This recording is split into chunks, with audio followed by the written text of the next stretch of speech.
Je suis très heureux de participer à ce salon du numérique en Guinée et de voir les programmes qui sont déjà mis en place par le gouvernement guinéen et voir tous les progrès qui se passent.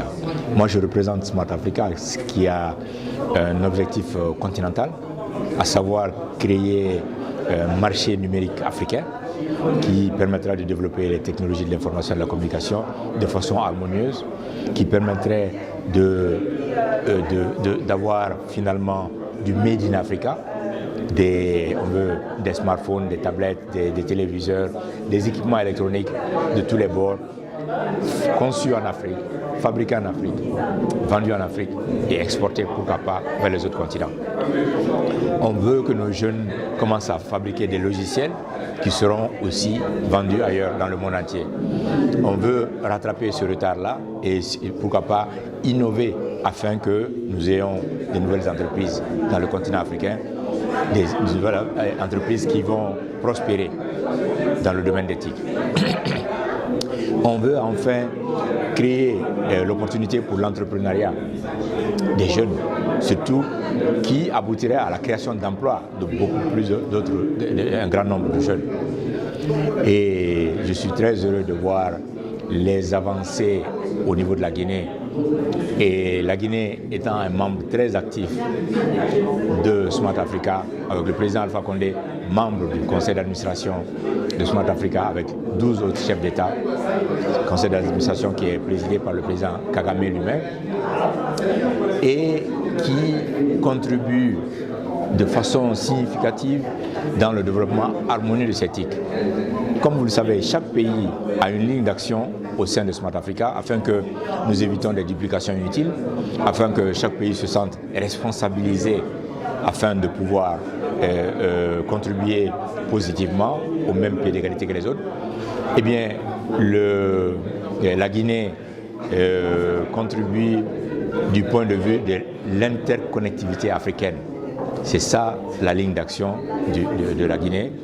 Et je suis très heureux de vous dire qu'il y a beaucoup de progrès dans ce domaine-là. Une de nos activités phares aujourd'hui est l'abolition du roaming entre les pays africains et l'interconnectivité joue un rôle important là-dedans.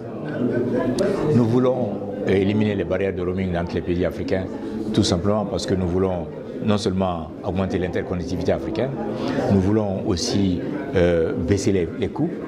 Nous voulons que les Africains puissent faire beaucoup plus de business. Vous savez que nos chefs d'État ont signé il y a juste un mois l'accord de libre-échange. Eh bien, sans les technologies de l'information et de la communication, cela ne pourra pas s'appliquer réellement. Et les TIC vont être aussi d'ailleurs l'un des premiers services qui pourront servir dans cet accord-là. Nous avons 1,2 milliard d'habitants. Vous voyez, si nous ne coordonnons pas ces choses-là, le déficit commercial. Prenez juste l'exemple d'un smartphone qui coûterait $500 ou un appareil qui coûte $1000 avec 1,2 milliard d'habitants, c'est 12 000 milliards de dollars, rien que pour ça.